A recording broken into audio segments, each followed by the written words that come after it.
Good evening, friends. Welcome to our Emory in Your City, Washington, D.C. program this evening, brought to you by the Emory Alumni Association in partnership with the First Amendment Center here at the Newseum. Before we begin tonight's program, I'd like to ask for a moment of silence so that we can reflect on the tragedy yesterday in Boston.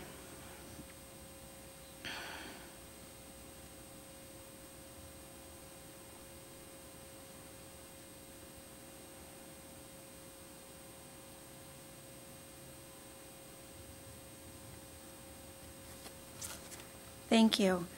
My name is Isabel Garcia. I am a 1999 graduate of Emory Law School, and I have the pleasure of serving as the president of the Emory Alumni Board. This is the organization that represents the 118,000 living alumni of Emory University.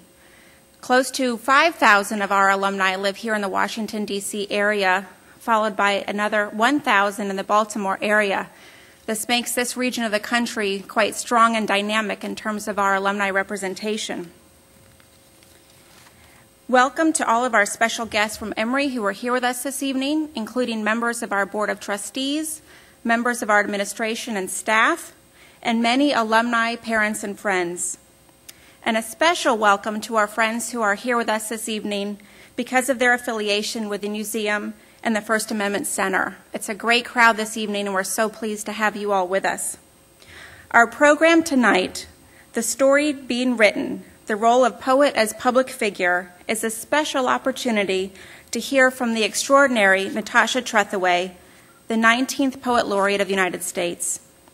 We will also discuss the role of poetry in society and in our colleges and universities and the profound impact Natasha Trethewey's work and example have had on the Emory community. Before I introduce our speakers, we would like to draw into focus our remarkable co-sponsor, the First Amendment Center here at the Newseum. The Center's programs, including the Religious Freedom Education Project, educate the public about the meaning and significance of the 5 freedoms guaranteed by the First Amendment to the U.S. Constitution. For tonight's important discussion, I am privileged to introduce our special guest speakers. Natasha Trethewey was born in Gulfport, Mississippi. She is the author of 4 collections of poetry. At Emory University, Professor Trethewey serves as the Robert W. Woodruff Professor of English and Creative Writing and the Director of the Creative Writing Program. She received her BA in English from the University of Georgia, an MA in English and Creative Writing from Hollins University, and an MFA in Poetry from the University of Massachusetts. Professor Trethewey is the recipient of fellowships from the Guggenheim Foundation, the Rockefeller Foundation, the Bunting Fellowship Program of the Radcliffe Institute for Advanced Study at Harvard University, and the National Endowment for the Arts. She is also the recipient of the Mississippi Governor's Award for Excellence in the Arts and was named the Georgia Woman of the Year. Professor Trethewey was inducted into the Fellowship of Southern Writers and the Georgia Writers Hall of Fame. In 2012, she was named the Poet Laureate of the state of Mississippi and the 19th Poet Laureate of the United States. When Librarian of Congress James Billington announced the appointment of Natasha Trethewey as Poet Laureate, he said, "Her poems dig beneath the surface of history, personal or communal, from childhood or from a century ago, to explore the human struggles that we all face." Tonight we'll also meet our moderator, Charles C. Haynes, Director of the Religious Freedom Education Project at the Newseum, and Senior Scholar at the First Amendment Center. He writes and speaks extensively on religious liberty and religion in American public life. Dr. Haynes is the author or co-author of 6 books. His column Inside the First Amendment appears in newspapers nationwide. Dr. Haynes holds an undergraduate degree from Emory University, a master's degree from Harvard Divinity School, and a doctorate from Emory University. James W. Wagner is president of Emory University. He is an award-winning teacher and scientist who became the 19th president of Emory University September 1st, 2003. Dr. Wagner has authored more than 115 publications and has served as editor or editorial board member for several serial publications. His research interests and activities have stemmed in part from his early employment with the U.S. Food and Drug Administration, where he developed quality assurance methods and performed failure analysis on medical devices. Throughout his administrative career, Dr. Wagner has worked closely with faculty, staff, alumni, and students to enhance the undergraduate educational experience, grow research, and foster more effective partnership between the academy and local institutions, including government and industry. The President has won high marks for rolling up his sleeves and engaging very deeply with the faculty, staff, and students. We're honored to have our distinguished guest join us this evening. Without further ado, allow me to turn over tonight's program to President Wagner.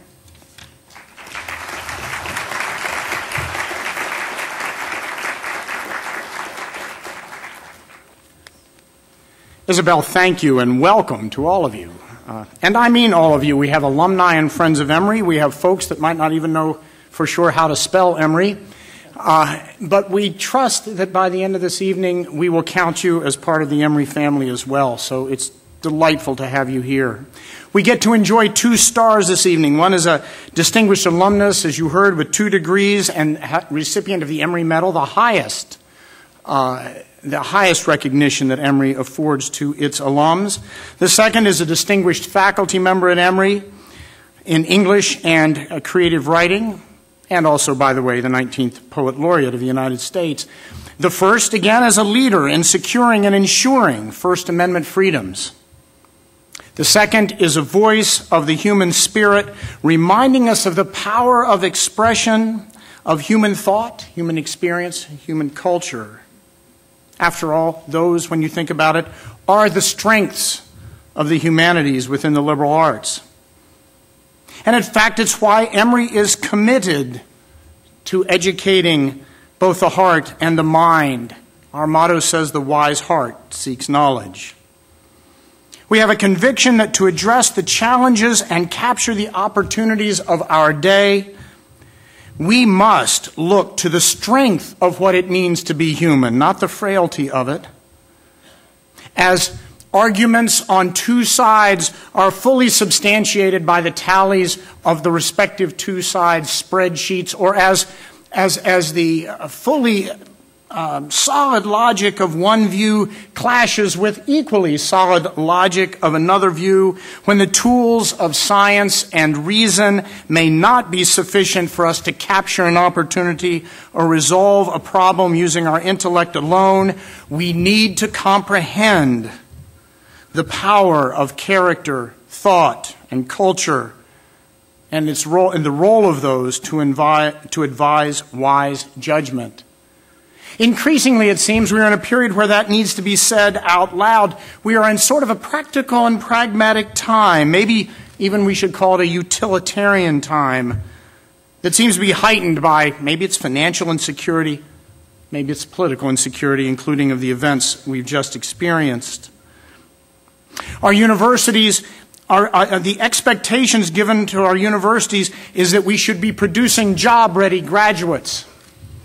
But we need to remind everyone that that may be what society wants right now, but what we really need is life-ready citizens. That it is insufficient merely to survive when we have the opportunity to live and to thrive. The freedoms that we're talking about and the humanities and liberal arts intersect ironically in a story that I'm about to tell you. In the past couple of days, it's been my pleasure to be with about 60 other colleagues, university presidents, research presidents here in Washington, meeting each spring. We heard reports from our international committee, and we had conversations among ourselves. We learned that China is coming to the U.S. and invites U.S. educators there because they don't believe that they have figured out, as the U.S. appears to have, what it means to educate in the liberal arts. Not science and technology, as important as that is, being a scientist myself, but the notion that there is more to education is wonderfully evident to the Chinese. Here, a story from fall of 2011 was less encouraging. I was with an elected official in Georgia who was addressing a group of 6 university presidents in Georgia, those universities that we call ourselves the research universities. He was giving us a pep talk saying that, you know, for the state of Georgia, it is so important that our universities are producing an educated workforce. I thought that's good. We need to do that. And I like educated a little better than just trained. He went on to say that our universities have been, should be, must continue to be economic engines for our state. And that's fine. We in fact, had just at that time finished a study that said that Emory was contributing just north of $5 billion to the economy and just south of 50,000 jobs. So, okay. And he said, and therefore, we really don't need to be wasting any more funds educating poets. I wrote him a letter. That was fall of 11. He's apparently working on an eloquent response because I haven't received it. But it illustrates that while the Chinese are saying that for the good of our society and our people, we need to understand what we take for granted, the ability to educate in the humanities and the liberal arts, it's less appreciated here. We need to say these things out loud. And we at Emory do know and cultivate and celebrate the power of artfully conveyed spoken words and rely on our liberties to ensure the freedom to express them. Since 1979, for example, when Emory acquired its first collection of letters of W.B. Yeats, the university has diligently been building one of the finest collections of archives of Irish poets outside of Ireland. Many of you know that. These include the papers of Nobel laureate Seamus Heaney. Our manuscripts, archives, and rare books library, we call it Marble, also houses the papers of writers as varied as Ted Hughes and Flannery O'Connor, Salman Rushdie, and James Dickey. In 2004, Marble acquired a 60,000-volume collection of modern English poetry. It was gathered by a private collector, Raymond Donowski. And those treasures range from an inscribed first edition of Leaves of Grass to an even rarer first edition of Allen Ginsberg's Howl. The director of Marble, Rosemary McGee, is here somewhere in the sunlight. Oh, way up here. I was going to have you stand up, but you might fall. But she now is directing that activity and is herself an Emory alumna. You know, the greatest things about these collections is at Emory, they don't just sit on shelves. We don't just say, we have them, and we could prove it to you. They are actually used, and they're used by everyone, by our undergraduates, as well as our graduate students and faculty. They regularly engage with these materials. They study them. They draw inspiration from them, we trust. They physically handle them. Who knows but someday one of those students may also add their own works to these collections. And it's here that Emory has most to be delighted by, for our creative writing department houses a constellation of remarkable poets and fiction writers and essayists who are also superlative in the craft of teaching. 2 years ago, in fact, USA Today reported that Emory ranked among the top 10 campuses in America for aspiring writers. We agree, except we think that's a little low. And among the brightest stars in that great constellation of faculty in the creative writing area is the person that we've come to listen to this evening, Emory's Pulitzer Prize winner and America's Poet Laureate, Natasha Trethewey. Boy, one more time. That's terrible. And it's being taped. We have come this evening to listen to Emory's Pulitzer Prize winning professor and America's Poet Laureate, Natasha Trethewey. Natasha.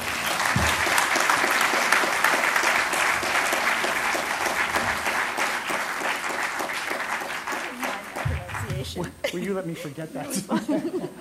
I'll never remind you, never. No, I'm sure. Thank you very much. But I will say, President Wagner, I did not know that we had the 19th in common. Yes. I like knowing that now. Thank you very much for that introduction and for I think, introducing some of the many things that we're going to talk about, but also in some ways reading my mind. I have been, I should stop and just confess that there's nowhere to put this, so I'm not going to hold it. I'm just going to put it right here.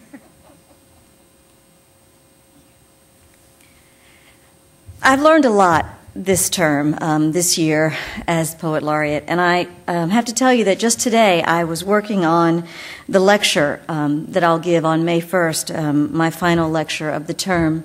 And so because of that, I've been thinking quite a bit about the role of poetry in American life, but even more specifically, the role of poetry in my life.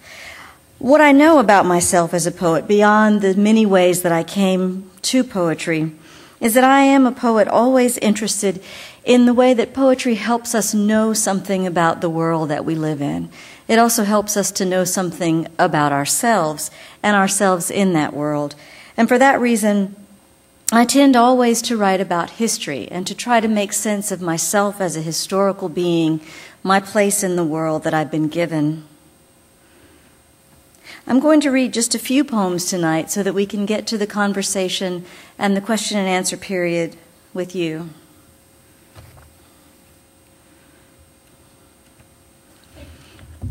Illumination. Always there is something more to know.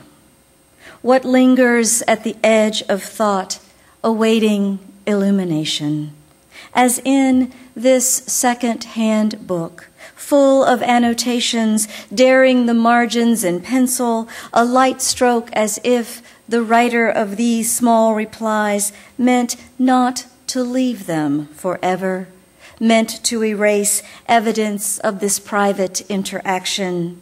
Here, a passage underlined, there, a single star on the page, as in a night sky, cloud-swept and hazy, where only the brightest appears, a tiny spark.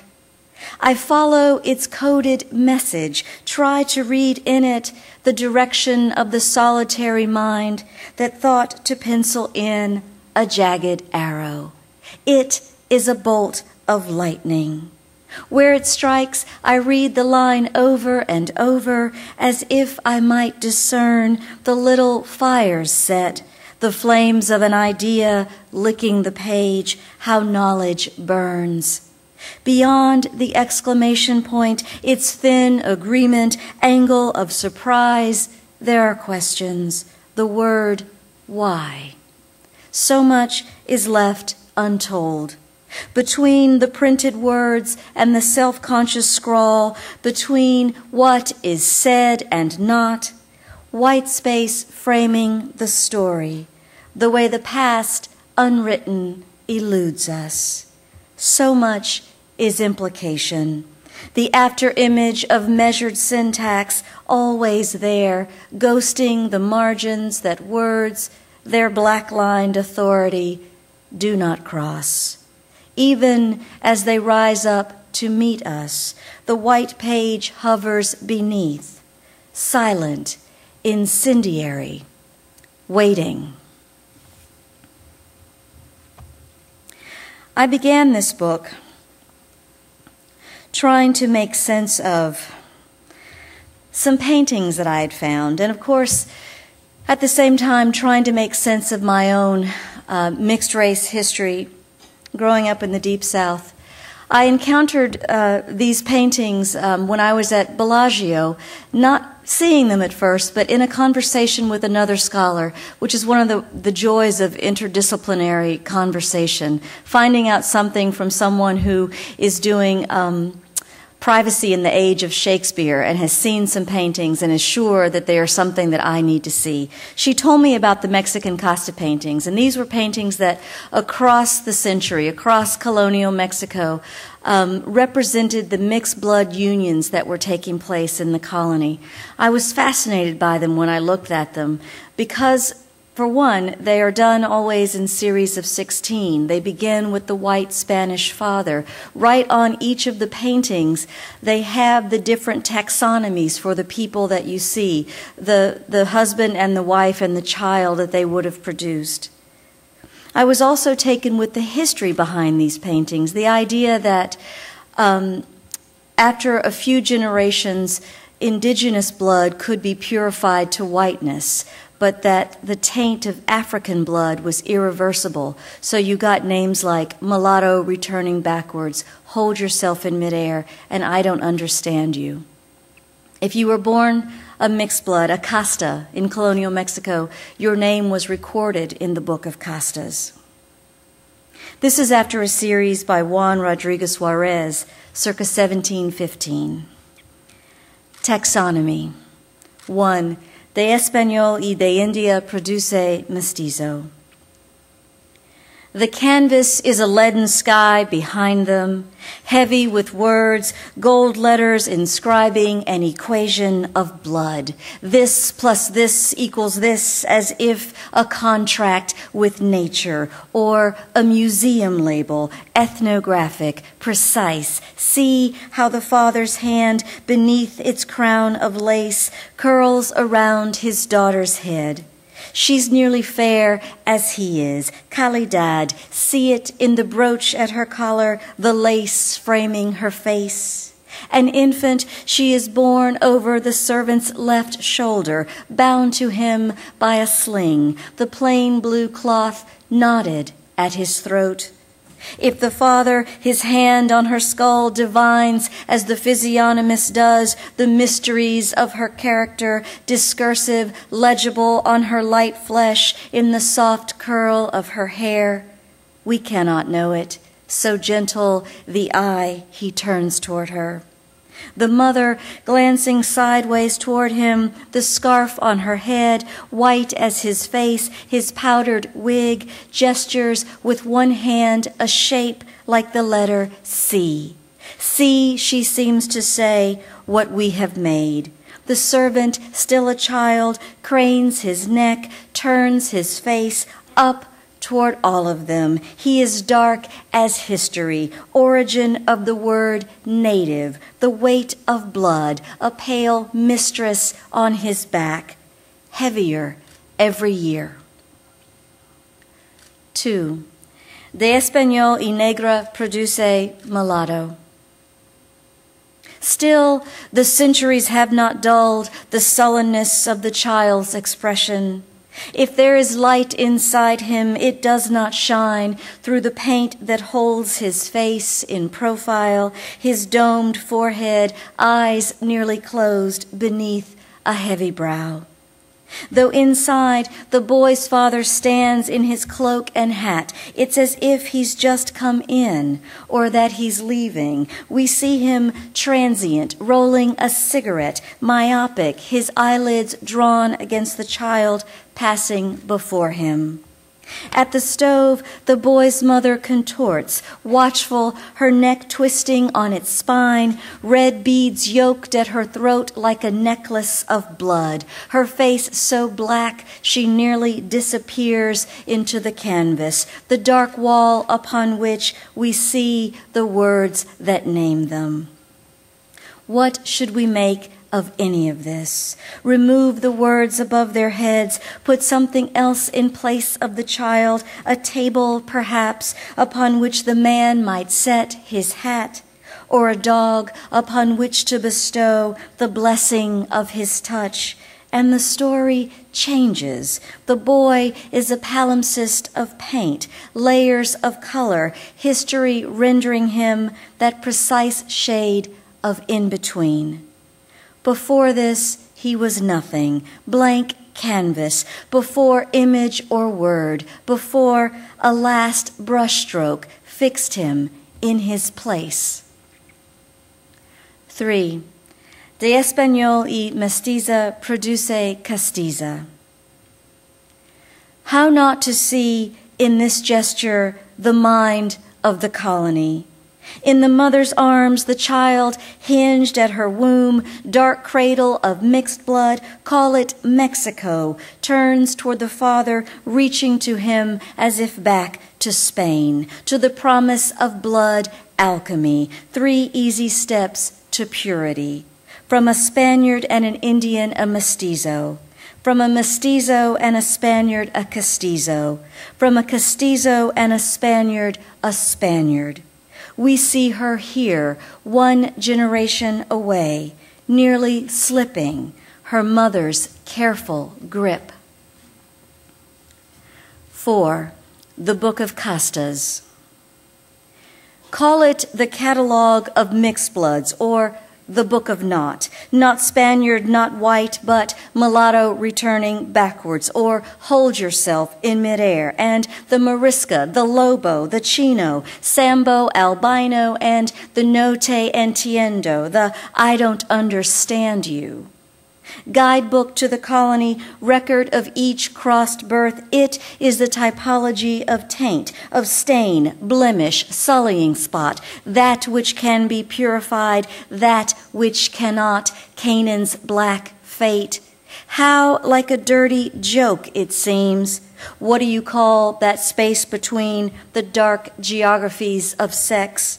Call it the taint, as in it taint one and it taint the other.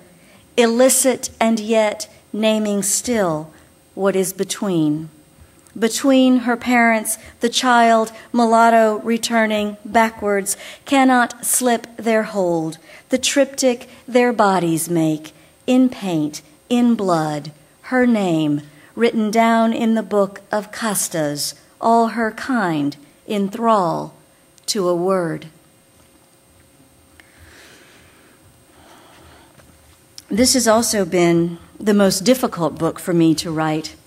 In many ways, because of that poem, because of the idea of trying to deal with notions that come to us, strangely enough, from the Enlightenment, a time of such beautiful knowledge, but also a time of the beginnings of the codification of ideas of racial difference, deeply ingrained in unexamined notions of difference that still manifest themselves not only in the public discourse, but also in the intimate discourses in families.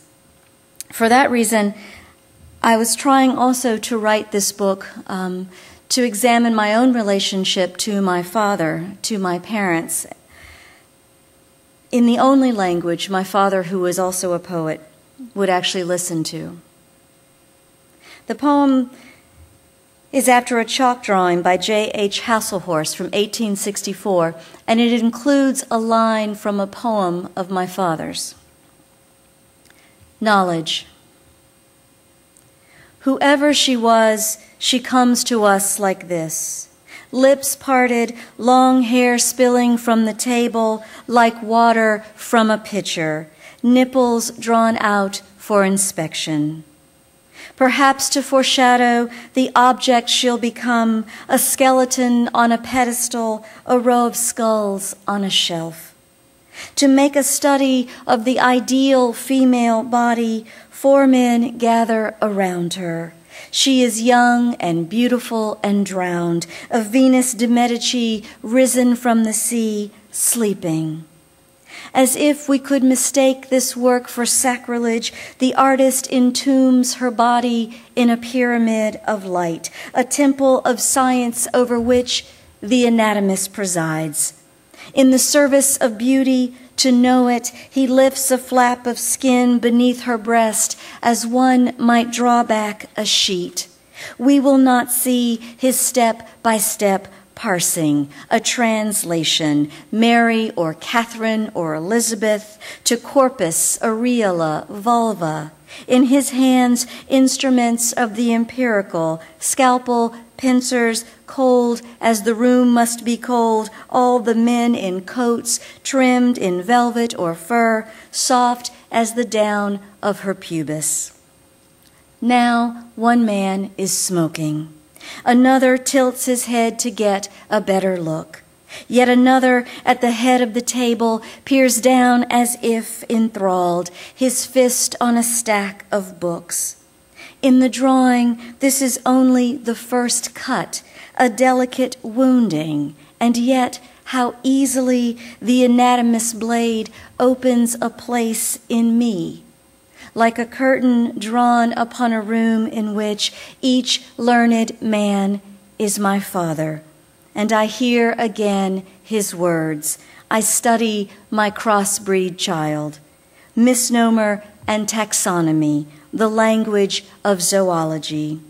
Here he is all of them, the preoccupied man, an artist, collector of experience, the skeptic angling his head, his thoughts tilting toward what I cannot know, the marshaller of knowledge, knuckling down a stack of books, even the dissector, his scalpel in hand like a pen poised above me, aimed straight for my heart.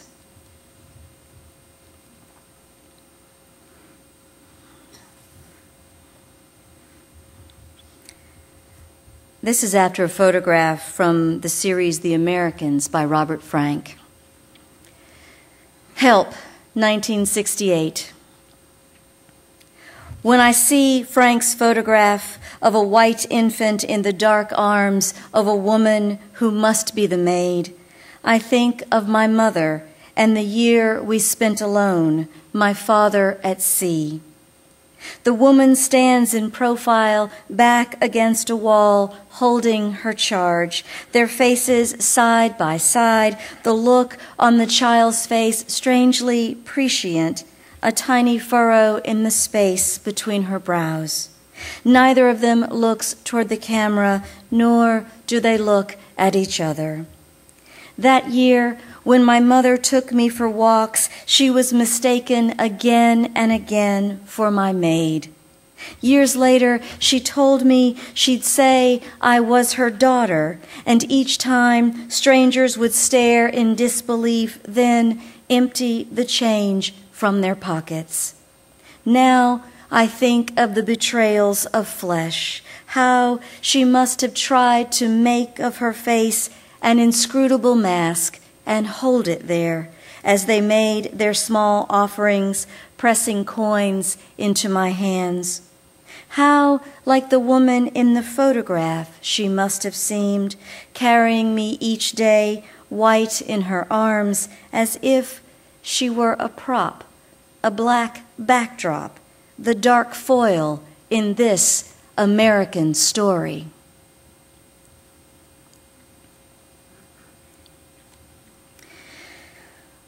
I'm going to read just two more poems now. This next one, perhaps both of these really, but in this order, the most difficult poems that I had to write. My father and I had been keeping up a running debate over the years about some of those great Enlightenment philosophers. And I knew that in order to finish this book, I had to take him back to Monticello. My father took me to Monticello the first time over 20 years ago. And since then, a lot of things have changed. It's actually now the official position of the Jefferson Foundation that Jefferson fathered at least two of Sally Hemings' children. This is a thing that my father and I argued about over the years. And so with great joy, each time Annette Gordon Reed wrote a new book, I sent it to my father for Christmas. That is the way that a daughter wins an argument. Enlightenment. In the portrait of Jefferson that hangs at Monticello, he is rendered two-toned, his forehead white with illumination, a lit bulb, the rest of his face in shadow, darkened as if the artist meant to contrast his bright knowledge, its dark subtext. By 1805, when Jefferson sat for the portrait, he was already linked to an affair with his slave. Against a backdrop blue and ethereal, a wash of paint that seems to hold him in relief, Jefferson gazes out across the centuries, his lips fixed as if he's just uttered some final word. The first time I saw the painting, I listened as my father explained the contradictions, how Jefferson hated slavery, though out of necessity, my father said, had to own slaves. that his moral philosophy meant he could not have fathered those children, would have been impossible, my father said. For years, we debated the distance between word and deed. I'd follow my father from book to book, gathering citations, listen as he named, like a field guide to Virginia, each flower and tree and bird, as if to prove a man's pursuit of knowledge is greater than his shortcomings, the limits of his vision.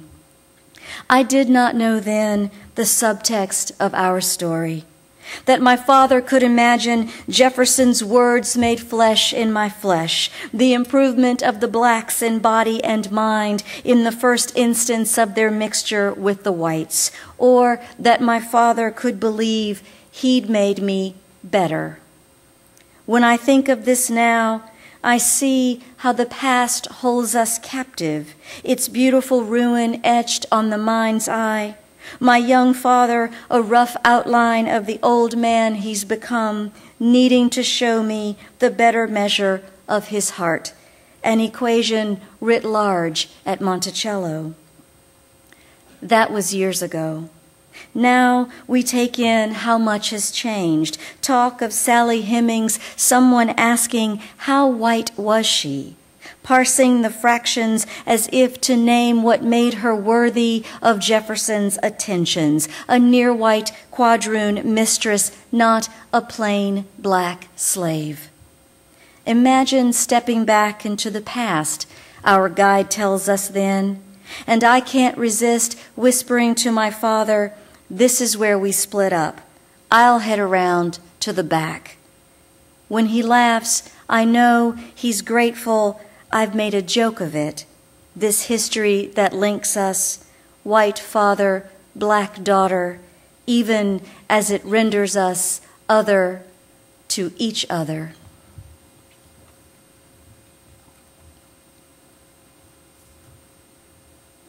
Elegy for my father. I think by now the river must be thick with salmon. Late August, I imagine it as it was that morning, drizzle needling the surface, mist at the banks like a net settling around us, everything damp and shining. That morning, awkward and heavy in our hip waders, we stalked into the current and found our places, you upstream a few yards and out far deeper. You must remember how the river seeped in over your boots and you grew heavier with that defeat. All day I kept turning to watch you, how first you mimed our guide's casting, then cast your invisible line, slicing the sky between us. And later, rod in hand, how you tried again and again to find that perfect arc, flight of an insect skimming the river's surface. Perhaps you recall I cast my line and reeled in 2 small trout we could not keep. Because I had to release them, I confess I thought about the past, working the hooks loose, the fish writhing in my hands, each one slipping away before I could let go. I can tell you now that I tried to take it all in, record it for an elegy I'd write one day when the time came. Your daughter, I was that ruthless. What does it matter if I tell you I learned to be? You kept casting your line, and when it did not come back empty, it was tangled with mine. Some nights, dreaming, I step again into the small boat that carried us out and watch the bank receding, my back to where I know we are headed. Thank you.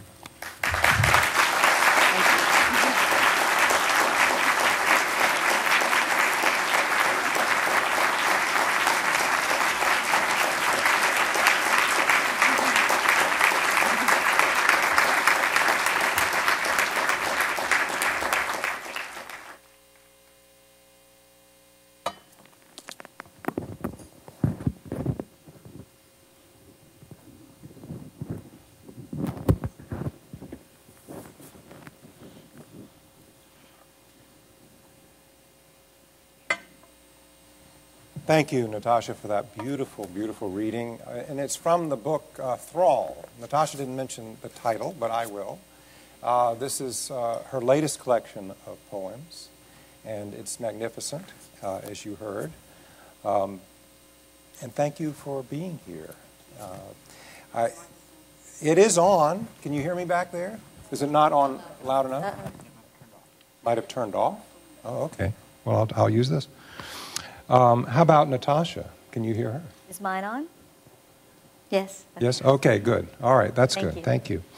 Well, I want to thank you for being here, and I can't say it better than a tweet that we came in just after we announced that you were coming. So I'm going to quote the tweet. Natasha Trethewey at Newseum on April 16th. So freaking excited that I don't even have words. Maybe she'll let me borrow a few. That's a good tweet. Did you do that? No, I didn't tweet. I'm not that creative. Somebody here must have tweeted that. Well, I wanted to start with a question about this new collection. In your earlier work, your last work, Native Guard, they're elegies honoring your mother, I would call them. And then, as you've told us, this is focused on your father, this book. Could you talk a little more about why and how you decided to focus on the relationship with your father? I mean, you dedicate it to your father, and then you just read an elegy to your father, and of course he's still living. So what's the story behind that a little bit more for us? Well, you know, I feel like I hear a lot of questions in that question. And so let me start by saying that I do feel that I tend to write, even the poems in Native Guard are in an elegiac mood. So not just the elegies for my mother, but also the elegies for the Louisiana Native Guards and that part of lesser known or forgotten or erased history. It would be really easy to say that this book is about my father because after I read Native Guard, people would come up to me and say, well, you always write about your mother. Do you ever write about your father? As if, I was sort of done or there was no other work that I would be doing. Or as if somehow there was something missing because of that.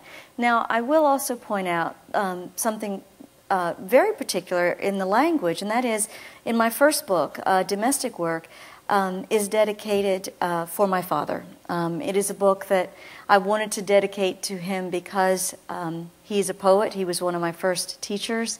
And I think in many ways, my going to graduate school and becoming a poet has everything to do with his influence and encouragement. This book, however, is to my father, which is different from for my father. It is a book that I had to have a very intimate conversation with my father in a very public way. And I think that that is about the intersections between public and private history. What I know about my relationship to my father, ideas about inherent difference that he might have about me or that I even might have about him, those ideas don't belong just to us. They actually belong to society in many ways. And so to have the intimate conversation with him about those deeply ingrained and unexamined notions of racial difference is really to have a conversation with America about our ideas of racial difference. Is it too personal to ask if it's changed your relationship with your father to put this in the public discussion? I mean, it's a very intimate, as you said, it's a very intimate book in that way. I mean, it exposes some very painful things. Well, it's a difficult book. And, when my father read it, like a good daddy, he said, it's beautiful, but it's sad. And like a bad daughter, I said, well, it was sad when I was living it. But, I knew that it was hard, and I knew that in some ways it might be hard on him because it was hard on me to acknowledge some of the things that the book tries to deal with. It tries to deal with the idea that we can love each other so deeply and yet still have certain notions of difference to the people that we love. Our president, in his speech on race, actually got to a moment where he said something like that when he was talking about his beloved grandmother. his white grandmother, who loved him dearly. But, nonetheless, there was some other little piece. And it's that very difficult piece to realize, as well as to have to acknowledge that, my father might have it, that made the book really difficult.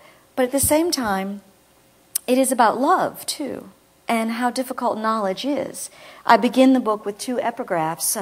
The first one from Robert Penn Warren, from a poem of his, and then followed by, and in conversation with, lines from T.S. Eliot that read, "What is love? One name for it is knowledge. After such knowledge, what forgiveness?" I want to circle back to Monticello for a moment in that wonderful poem, Enlightenment. In that poem you say, "The past holds us captive, its beautiful ruin etched on the mind's eye." It's a wonderful line. Well, could you tell us a little bit more about the story behind that, and specifically, how does the past hold us captive? I mean, that's an interesting expression.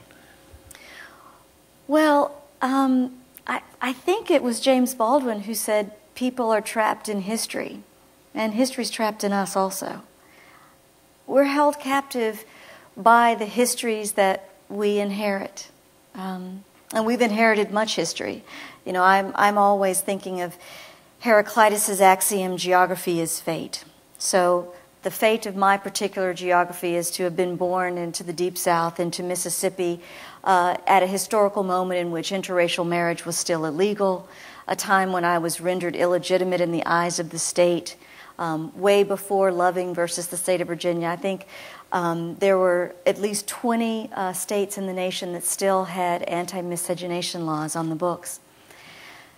And because I also think about the Enlightenment, where, some of these ideas that are enthralled come from, that idea about the codification of racial difference. We're still captivated by knowledge that was created centuries ago. I mean, if you hear someone talk about or even think in any way that we do still have a one-drop rule in this country, that's the past holding us captive. I'd like to ask about your relationship to the visual arts, because it seems to be such an important part of your work in this book. And you talked about the Casta paintings.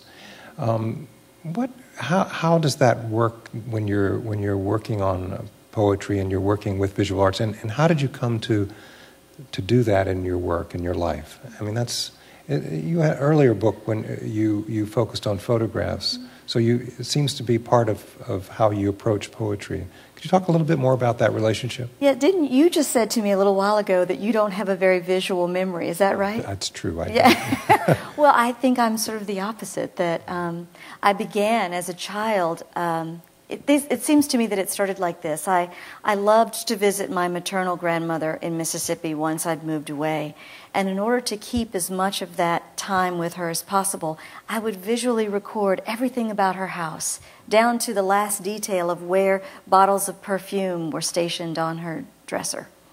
And I think because of that, I was constantly taking photographs of things in my mind. So when I start writing poetry, that's how I think about a poem. If I can't see it, then I can't say it. So I naturally gravitate toward writing about the given image, about a photograph, or a painting.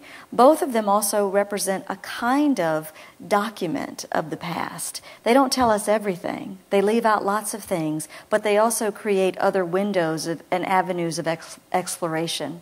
So when I look at a painting, I'm looking at history and trying to make sense of how people in that historical moment understood the paintings of their time, but also how we understand them across time and space and make sense of what they say to us in a contemporary context.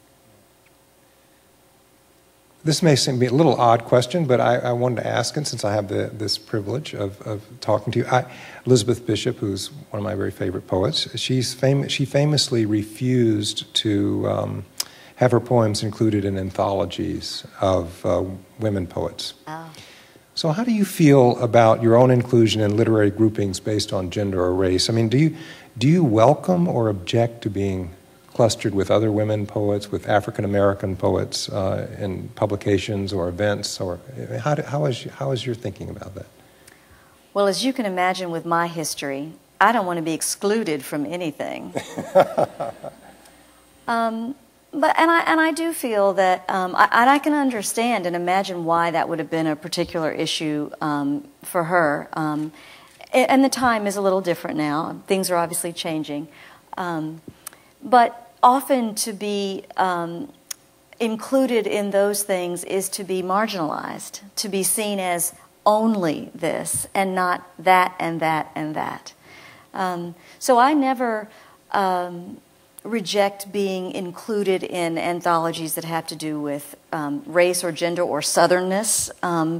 For a long time I had to, fight to get into the Southern anthologies because, for the longest time in Southern literature there's been this idea that it was, especially poetry, that it was white and male.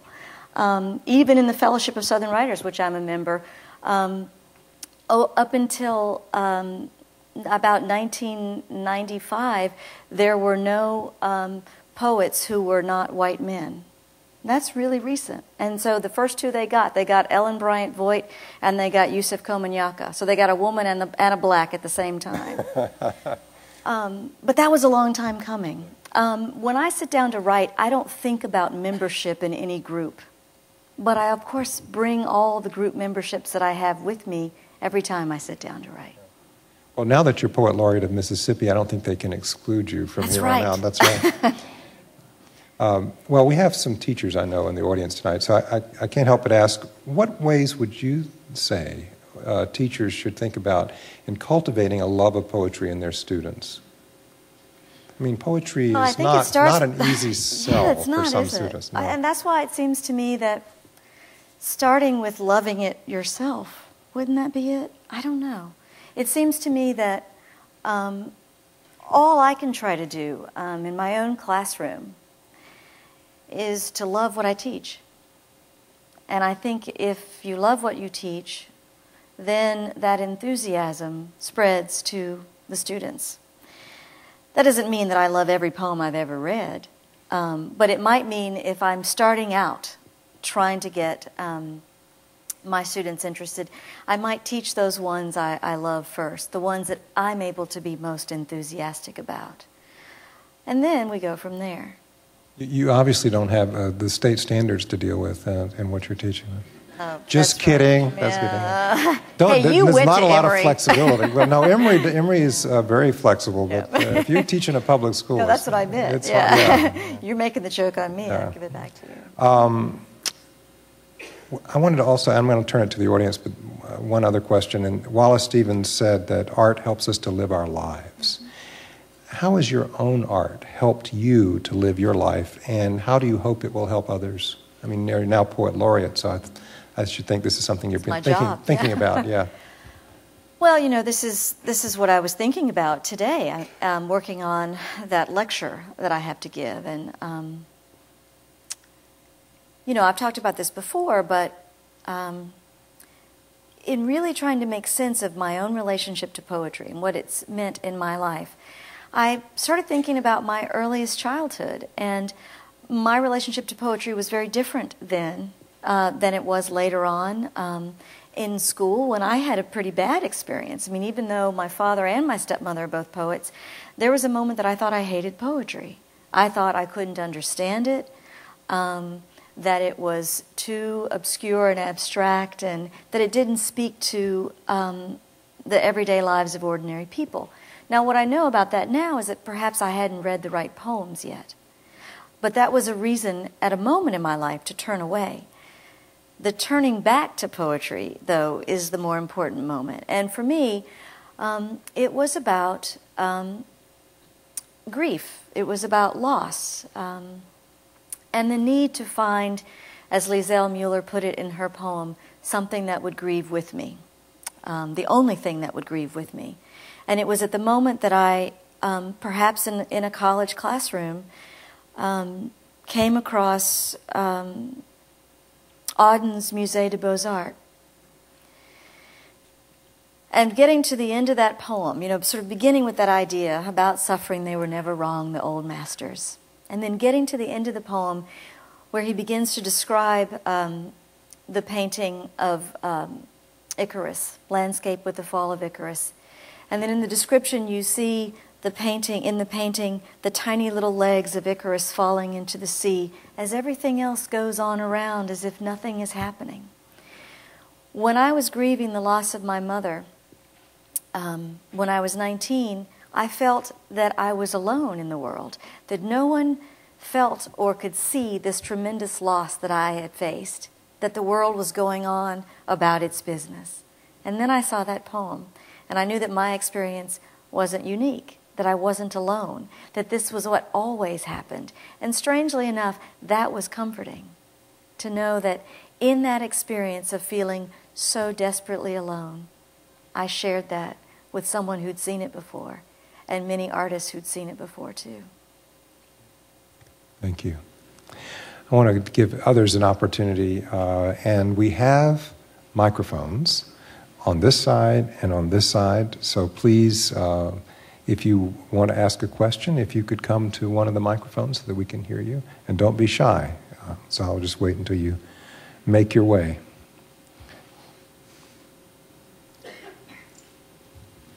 Yes, if you could tell us who you are also. Yeah, my name is Li Yang.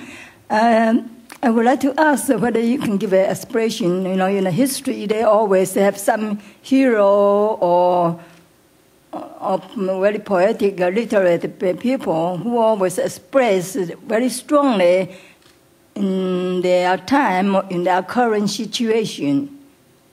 You know, whether there's a war or peace or they think about family. So could you give us your poem based on your own expression now, your feeling about current society?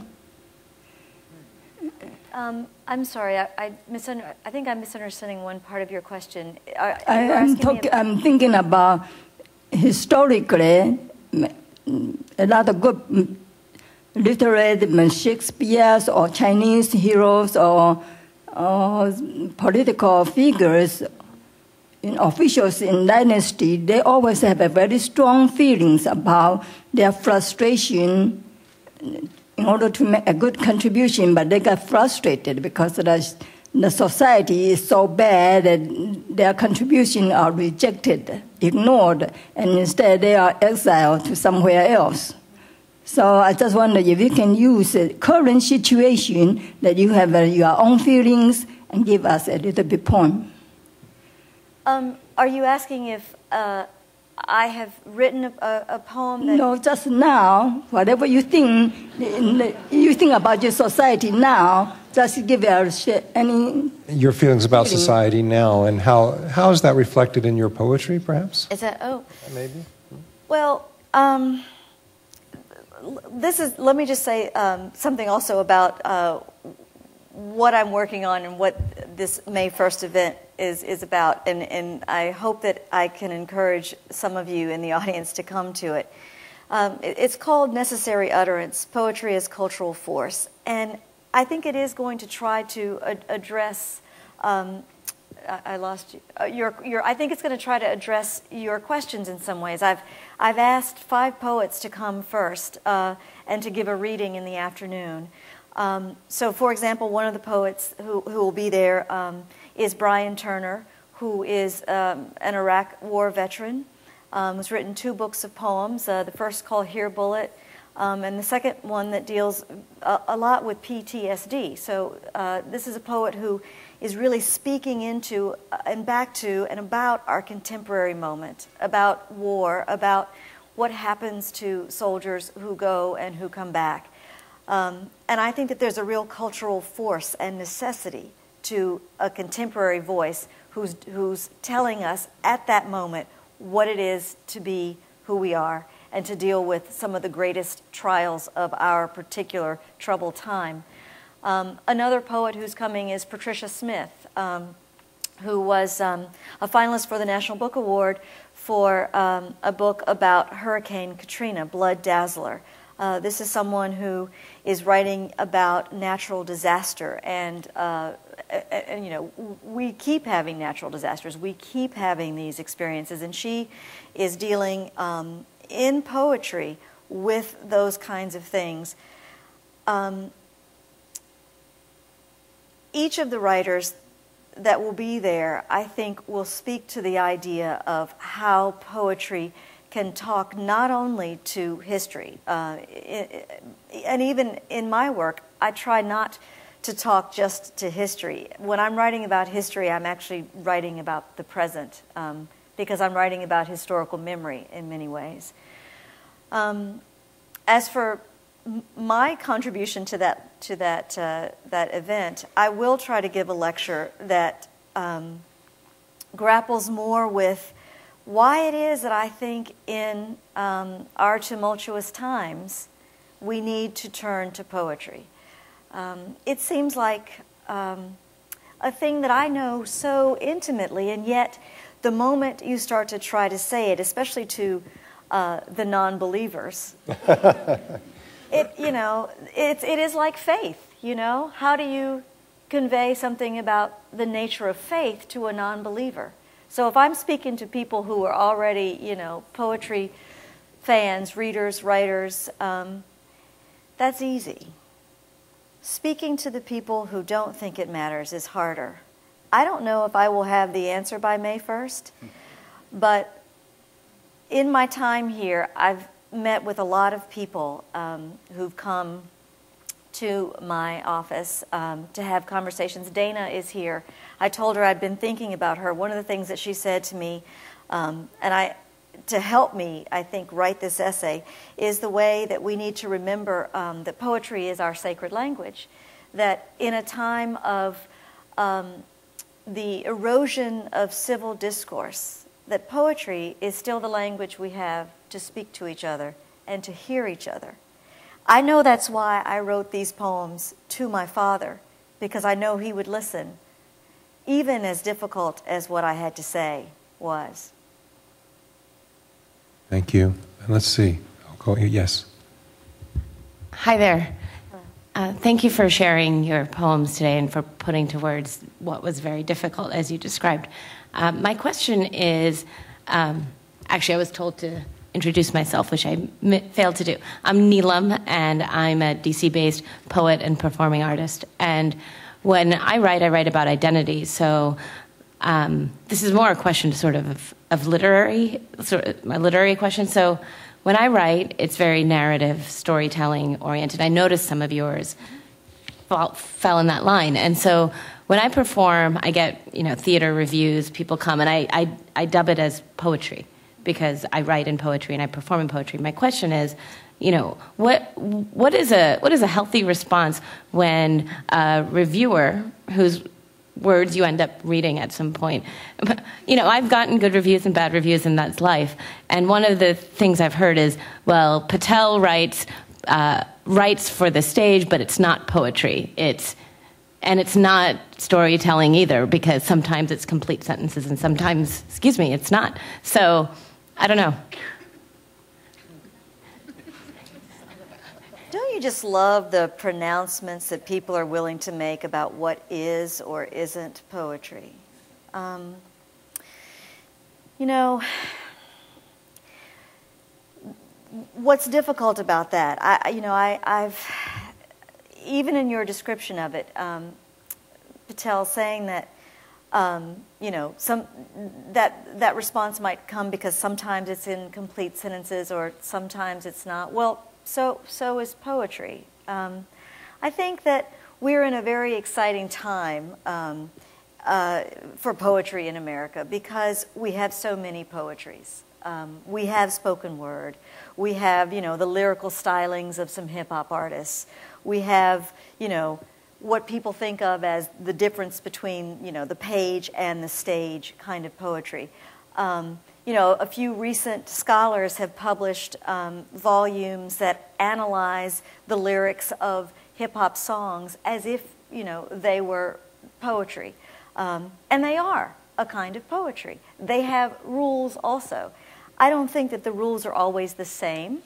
I think that, you know, some poems that are meant to be performed have different expectations than poems that are not meant to be performed. But I also think that there are poems that cross over and do both. This is why I was talking about Patricia Smith also, who started out as a slam poet and won the National Slam Championship, and now, you know, has a book that was a finalist for the National Book Award. So one might argue that she went from stage to page. I think she was always doing both.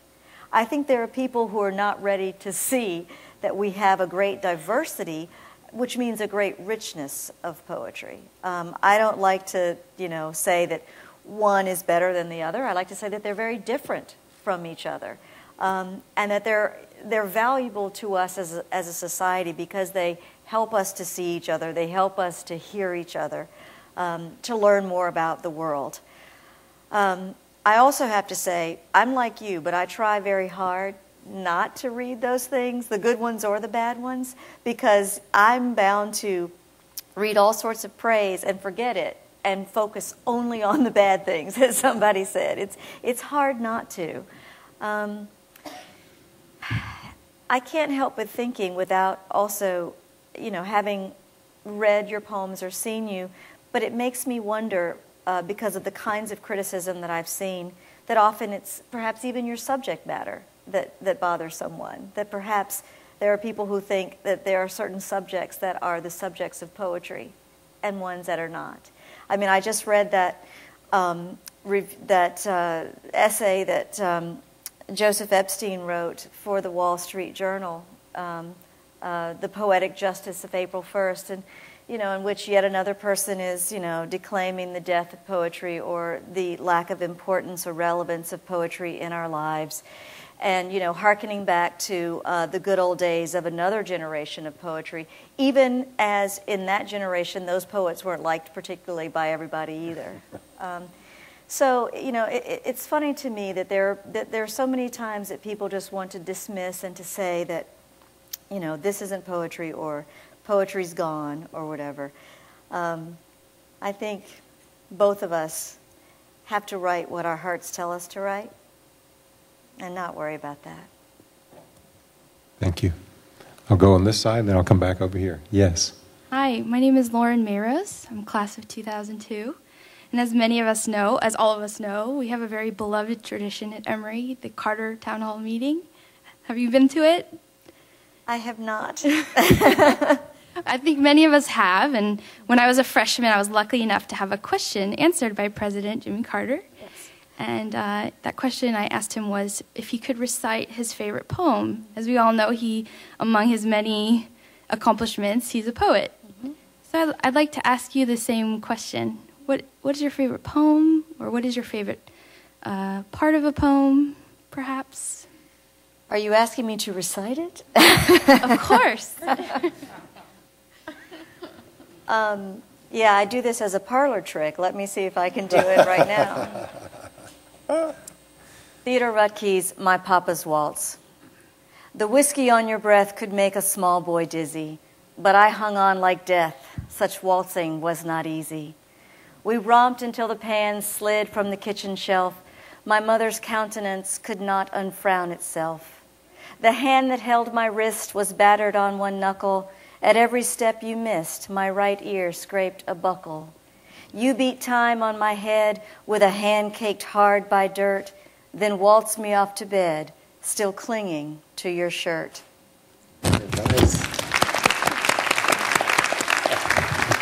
Can I want to say one more, but this is a really short one. This is Lucille Clifton. Why some people be mad at me sometimes. They ask me to remember, but they want me to remember their memories, and I keep on remembering mine.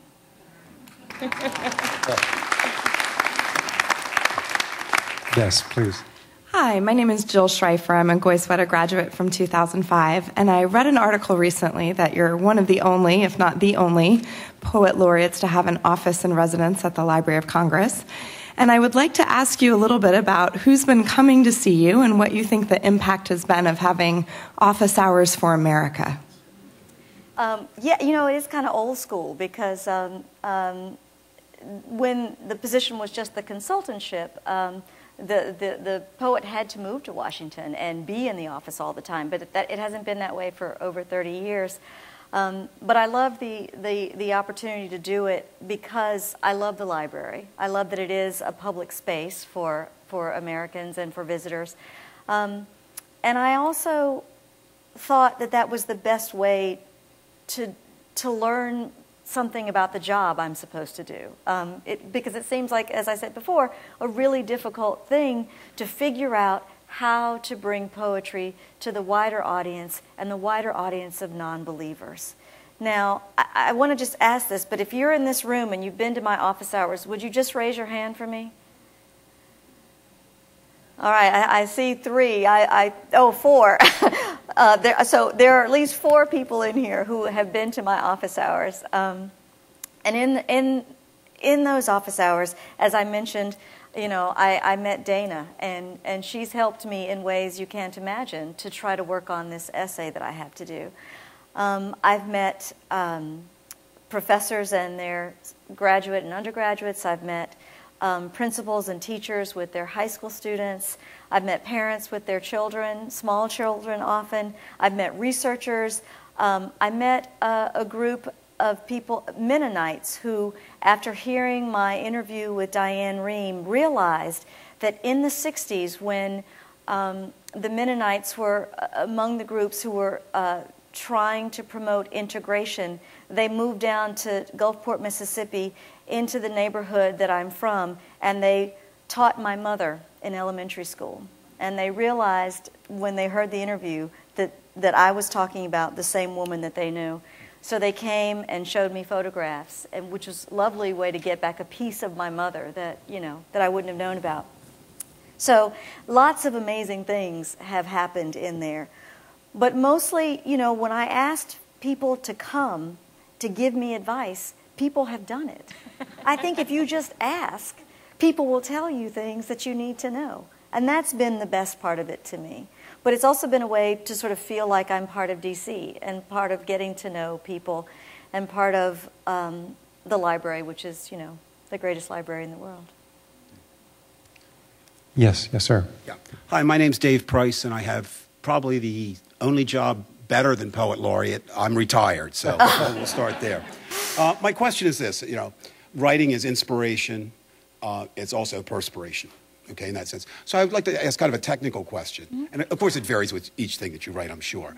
But, you know, the inspiration part we can hear in there. But the work behind it, I think a lot of people don't understand. You know, it comes, you know, Keith Richard, it comes through his fingers, you know, right. Wonderful. But you still have hours playing, okay? Right. So a little bit about that. Speaking specifically maybe of revision, editing, you know, what it looks like.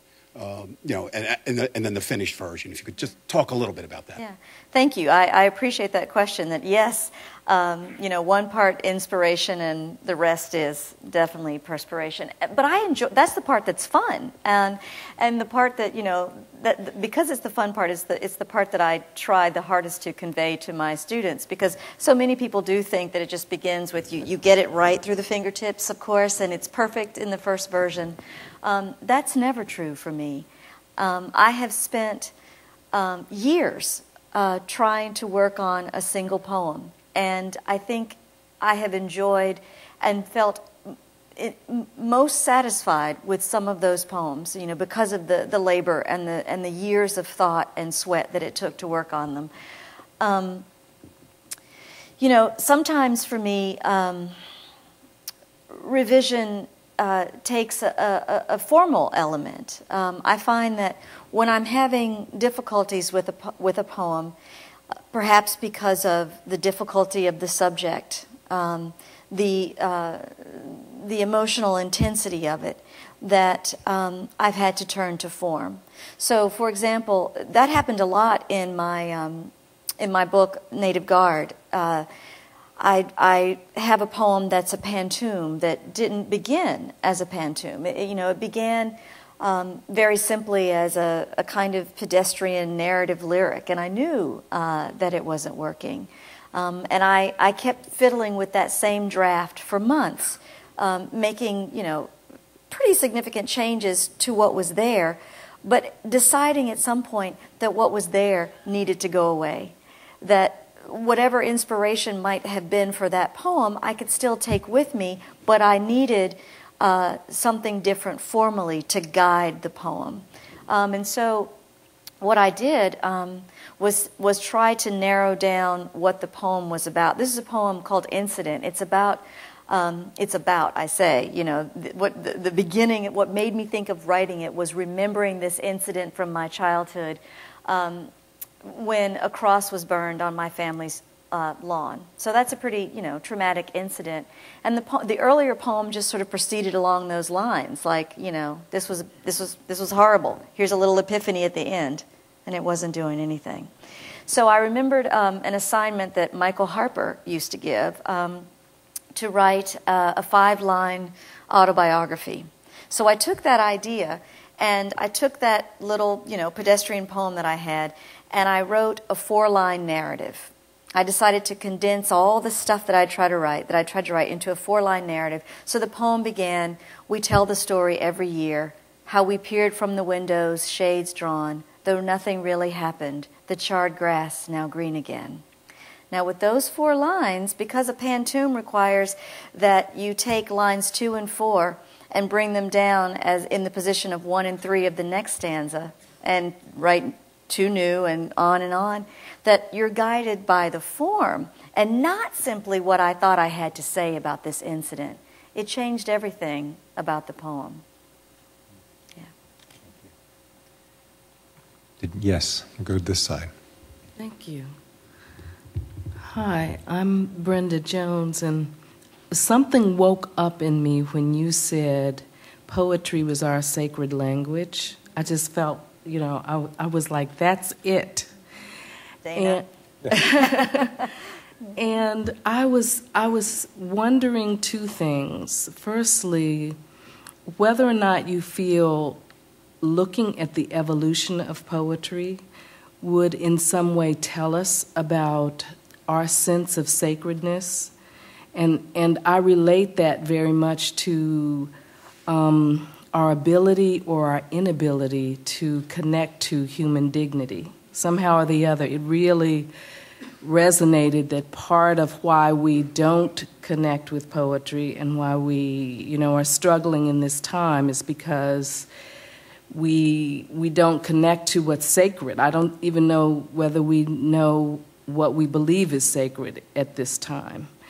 And so it's hard for us to respect the dignity of other individuals. So I wanted to say that, and I also wanted to know whether you felt like poetry, studying poetry, gives us some idea of this, of our understanding of what is sacred. Yeah, that's a great question. And you know, I think that what's most sacred to me about poetry is how it teaches us to empathize.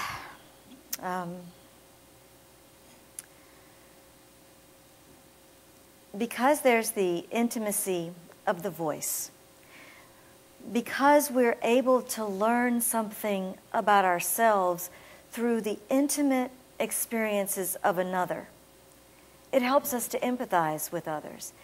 That's, I think, a sacred value. That's something that you might think you can only get if you go to church. Or you might think you can get it if you go to ethics training. But I think you can also get that in the language of poetry. We see ourselves because we can see others. I think we have time for one more question. Yes, sir. Ralph Danheiser, also retired and somewhat less ecstatically so.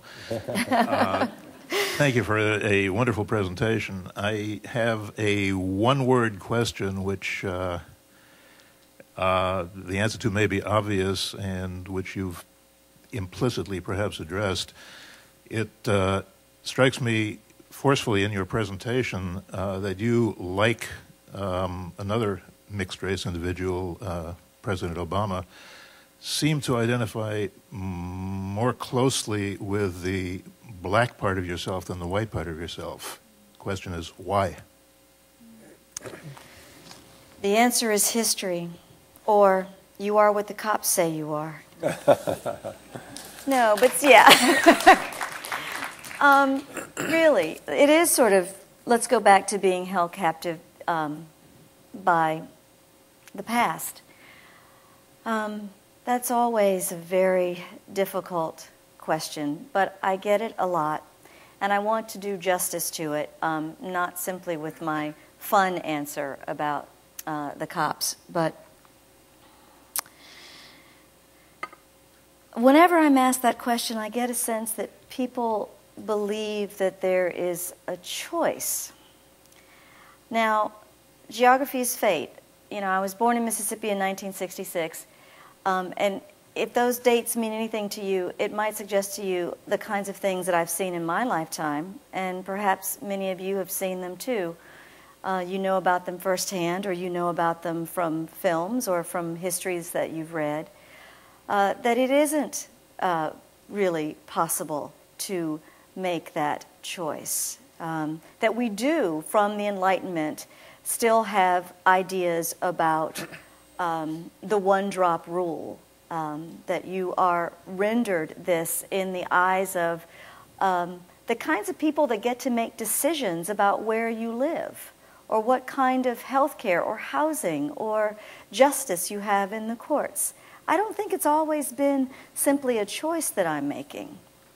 But if it is a choice, if part of it is something that I have chosen to do, it is also because of these deep, and I'm going to say it now, I've been saying racial difference, but now I'm going to say the harder term, deeply ingrained and unexamined notions of white supremacy and its twin, black inferiority, the assumption of that.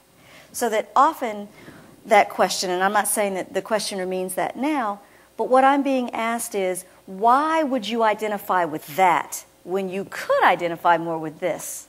And implicit in that question is, why would you choose the lesser than for your identification than what is considered a greater than? For me, that would mean turning away from my mother, turning away from history, turning away from making a decision to choose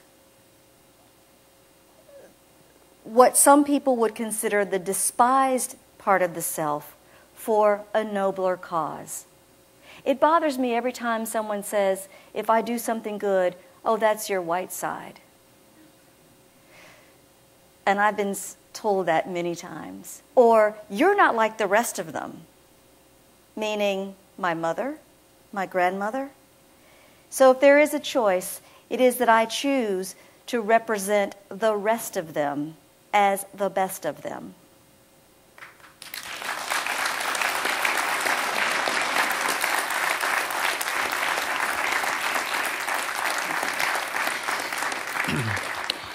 Well, I don't think we could end on a more powerful note than that. And so I'm going to say that Natasha will be available to meet you. She's agreed to sign books for a little while just outside the auditorium.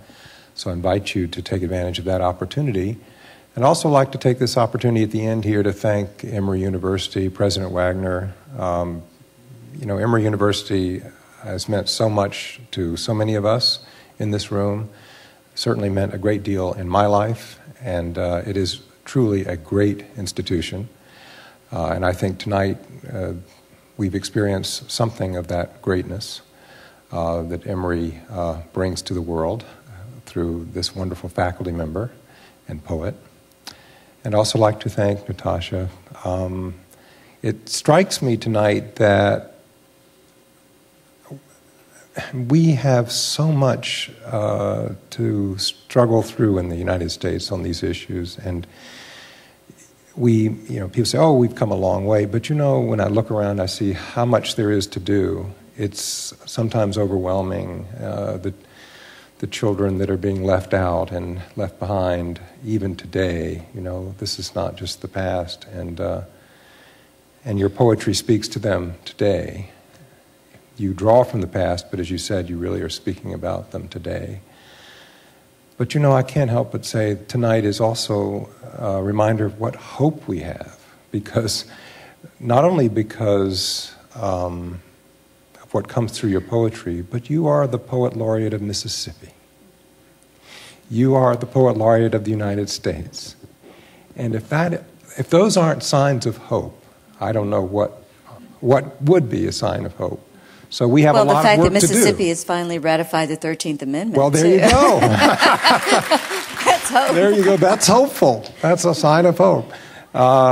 So I think that's how I would like to end, is to say thank you for being such a wonderful beacon of hope and of great art for all of us in the United States. And thank you for being here tonight.